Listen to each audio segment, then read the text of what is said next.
Evangelho de Mateus, capítulo 7, do versículo 7 ao 12.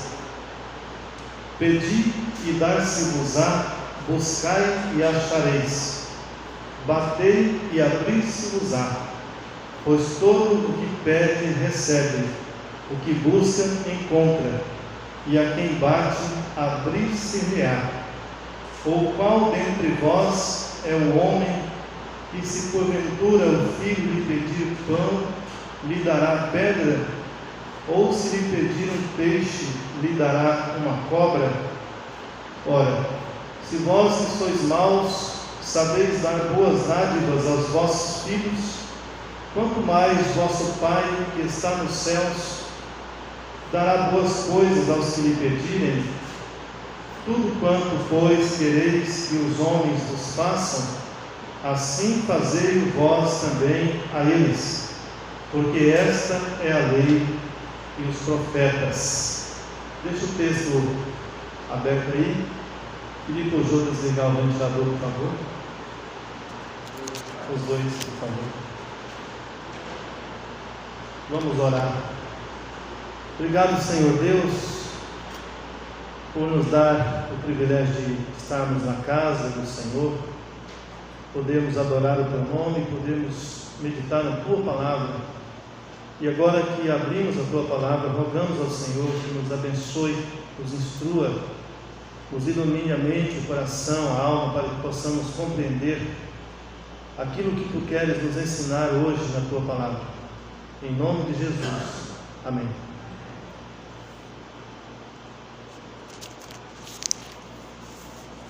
Meus irmãos, a oração como prática nas Sagradas Escrituras aparece do Gênesis ao Apocalipse.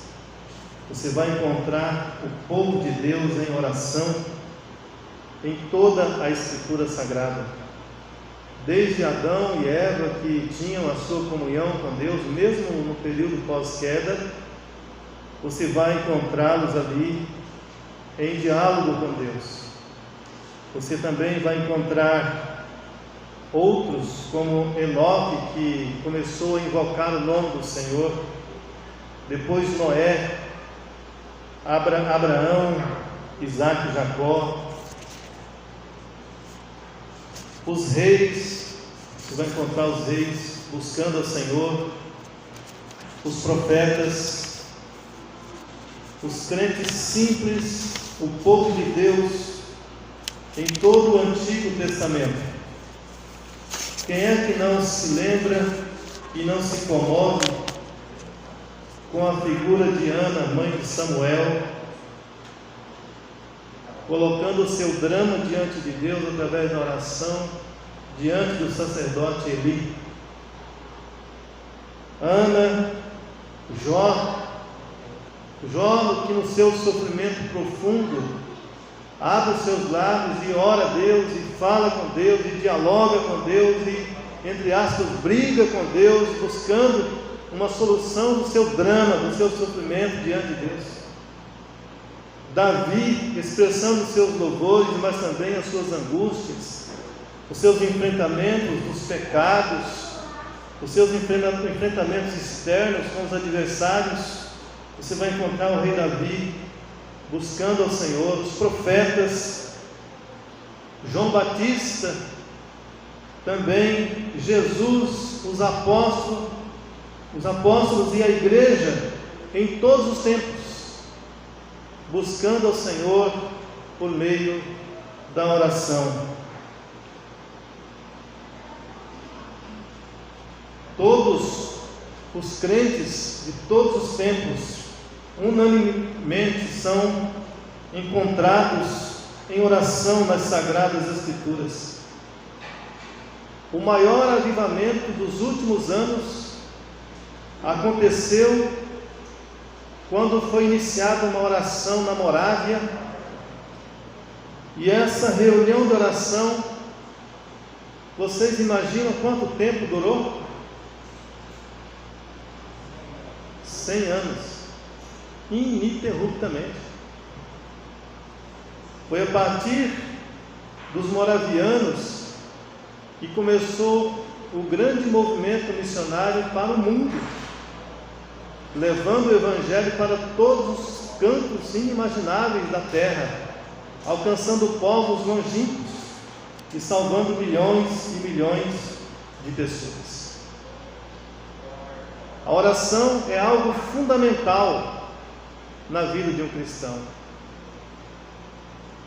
É como o respirar. O cristão não pode viver sem orar. É como uma das asas do avião. De um lado é a oração, do outro é a palavra de Deus. São duas coisas essenciais na vida de um cristão. Os discípulos de Jesus, percebendo essa realidade, chegam para Jesus e pedem: Senhor, ensina-nos a orar. Ensina-nos a orar. E Jesus os ensinou a orar com a magnífica oração do Pai Nosso, ficando esta oração como um modelo de oração para todos os cristãos, para todos os crentes.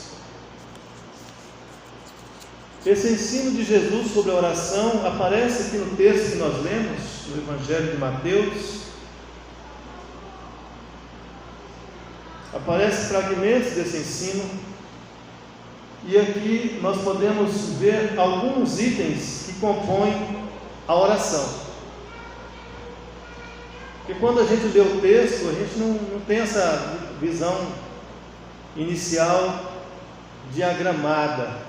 Você lê o texto corrido, como qualquer pessoa faz, e você vai ler. Quando você se detém e começa a diagramar o texto e ver os ensinos por tópico, você vai ver que é uma coisa fantástica, uma coisa maravilhosa de se perceber. Então, na leitura do texto, a gente vai vendo que tem alguns itens que fazem parte da oração. Por exemplo, o primeiro é que a oração deve ser feita com absoluta perseverança. E no texto aparece a instrução de Jesus: pedi e dar-se-vos-á, buscai e achareis, batei e abrir-se-vos-á. Não como uma reza, meus irmãos, não como uma reza irracional, repetitiva, mas como uma expressão das reais necessidades nossas ou de outro, por quem nós intercedemos. Então a oração, ela precisa ser perseverante. O apóstolo Tiago, ele alerta para essa questão da perseverança, quando ele fala que quem sente necessidade de ter mais fé deve buscar em Deus, mas buscar com perseverança, porque se buscar com instabilidade, como as ondas do mar, que é a figura que ele usa lá, instável, uma hora está lá em cima, outra hora está lá embaixo, este homem não alcançará do Senhor aquilo que intentou buscar, porque não perseverou na oração.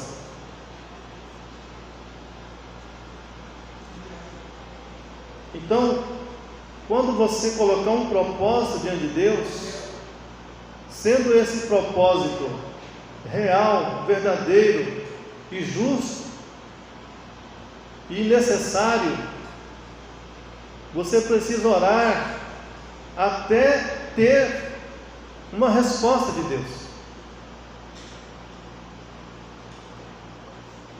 Seja ela positiva, seja ela negativa, ou seja ela espere.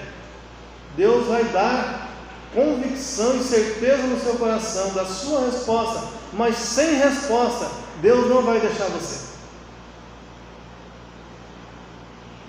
Então a oração, meus irmãos, é algo que nós precisamos fazer com perseverança. Não é colocar um assunto diante do Rei dos Reis, do Senhor dos Senhores, e depois deixa para lá. Vamos deixar como está para ver como é que fica. Não é assim que a gente faz às vezes com os problemas da vida? Deixa eu comentar para ver como é que fica. Não, a oração precisa ser feita com perseverança. A gente sempre se lembra do exemplo do profeta Daniel, que teve um problema grave, um enfrentamento terrível com os inimigos, orou e jejuou por 21 dias. Depois de 21 dias, 3 semanas de jejum e oração, pano de saco, boca no pó, chegou a resposta e a solução para a gravidade do problema que está enfrentando. Só que, para seu espanto, o anjo disse a ele: no primeiro dia que você orou, eu saí com a resposta, com o socorro, mas eu tive impedimentos no meio do caminho. Nós sabemos perfeitamente que o maligno habita nas regiões celestiais, e ali há confrontos entre os anjos do Senhor e os malignos, os demônios, os anjos caídos. Então Daniel perseverou na oração enquanto a resposta não chegou diante dele. Se nós queremos solução para alguma coisa que seja justa, reta, que honre a Deus, que abençoe o povo de Deus, que abençoe nossa vida, nós precisamos orar com perseverança.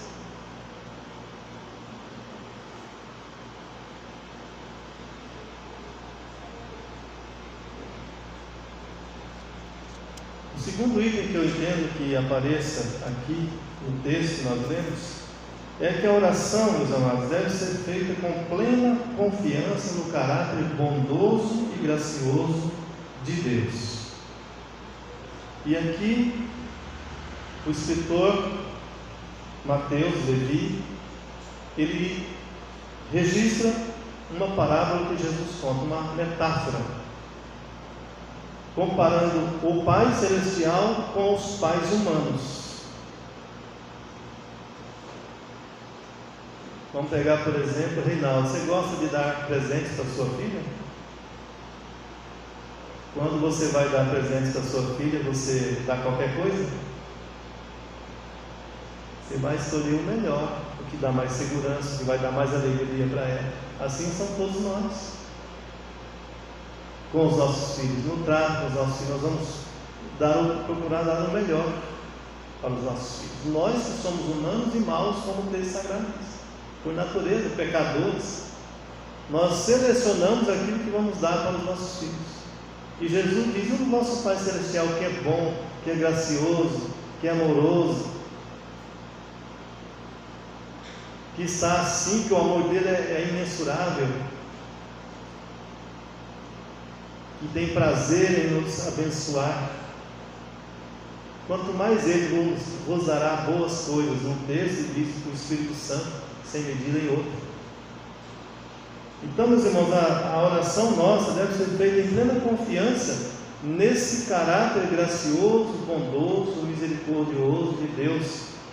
O Salmo 103 diz que Deus é compassivo, Ele sabe que somos pó, que somos fracos, Ele sabe da nossa estrutura, Ele sabe dos nossos limites, Ele sabe das nossas necessidades. Jesus diz que Ele sabe tudo antes mesmo da gente abrir a boca.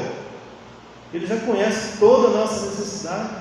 Por isso Jesus diz: quando vocês pedirem, creiam que já receberam, mas perseverem até se concretizar o pedido que foi feito. Então a oração deve ser feita com perseverança. Tem um escritor chamado John Piper, muito escutado, muito lido ultimamente, né? Está vivo. Ele diz assim: orar com fé não significa que tudo o que vamos pedir acontecerá. Significa, entretanto, que confiamos que Deus nos escutará e nos ajudará da melhor forma que for possível, da melhor forma possível. Pode ser que às vezes nós peçamos algo a Deus que não seja de fato o melhor para a nossa vida. Nós estamos querendo tanto aqui, mas Deus sabe que não é o melhor para nós naquele momento, ou não é o melhor para nós.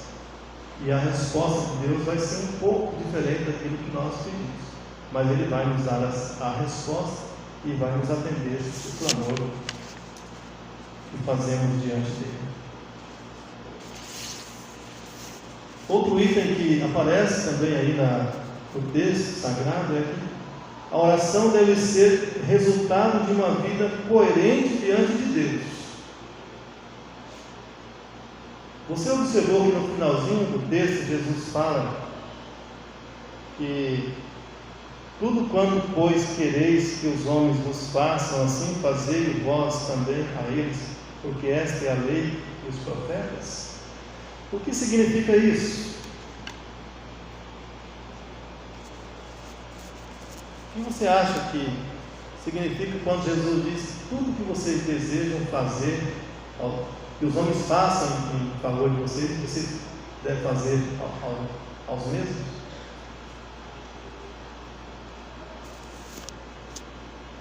Irmãos, nós nunca podemos esquecer que nós estamos num relacionamento com Deus.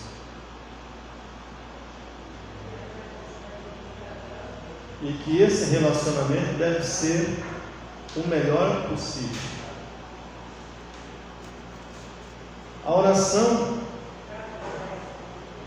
poderá ser prejudicada se o nosso relacionamento com Deus estiver prejudicado.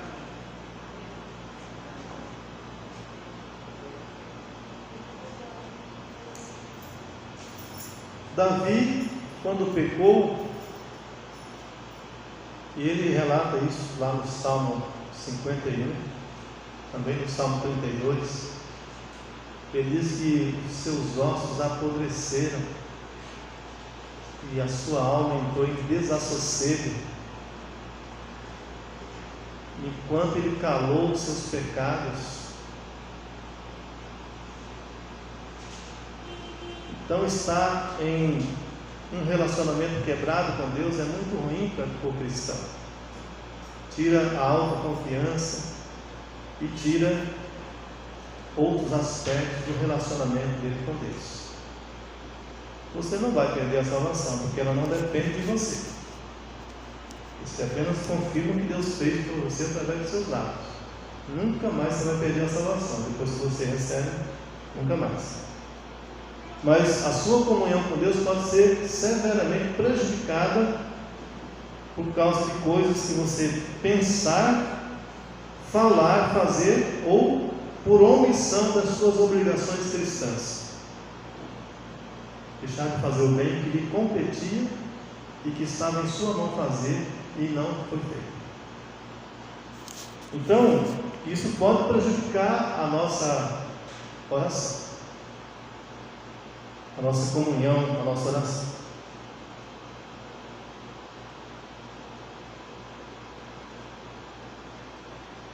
Aqui no Evangelho de Mateus, mesmo capítulo 5, Jesus disse, no versículos 23 e 24: Se, pois, ao trazeres ao altar a tua oferta, ali te lembrares de que teu irmão tem alguma coisa contra ti, deixa perante o altar a tua oferta, vai primeiro reconciliar-te com o teu irmão, e então, voltando, faze a tua oferta. Então veja como nós cristãos precisamos estar vigilantes para que a nossa comunhão com Deus não seja quebrada, por conta do nosso relacionamento entre nós.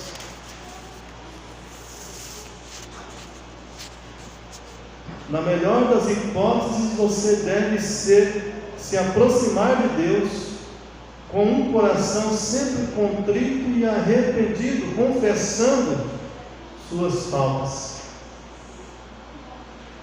Eu sou da opinião minha particular de que a oração deve sempre começar com confissão. Aí depois você passa para adoração, louvor, depois agradecimento, e depois, por último, as petições, as intercessões, primeiro as intercessões, depois por último os pedidos. Porque somos pecadores e isso prejudica o nosso relacionamento com Deus.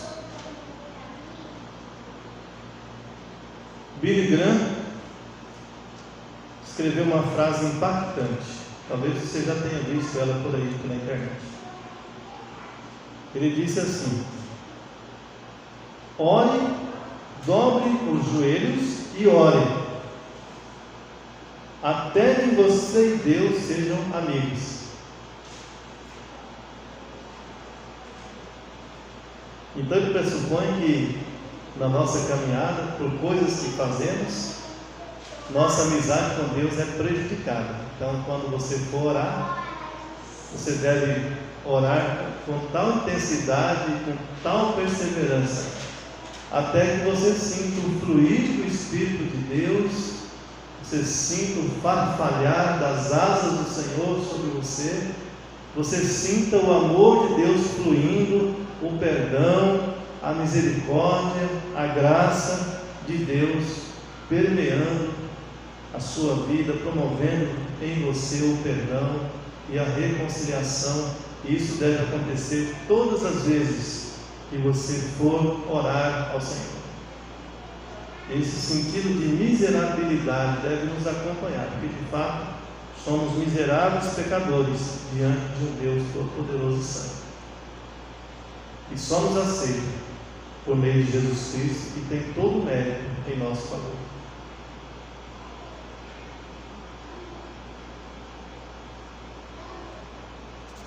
Então são esses itens, meus irmãos, que aparecem nesse texto. Pode ser que você tenha observado outros, né?